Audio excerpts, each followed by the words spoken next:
DL2204, your project blogger host. Subscribe.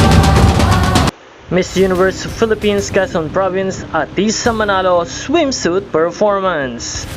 Dagong-dong ang Mall of Asia Arena nang lumabas na si Miss Atisa Manalo sa swimsuit competition ng Miss Universe Philippines The Coronation Night.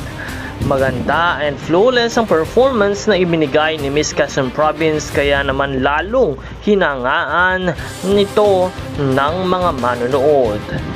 Sa mga make-up at buhok ni Atisa, makikita na talagang naghanda at nagprepara ito para sa Coronation Night.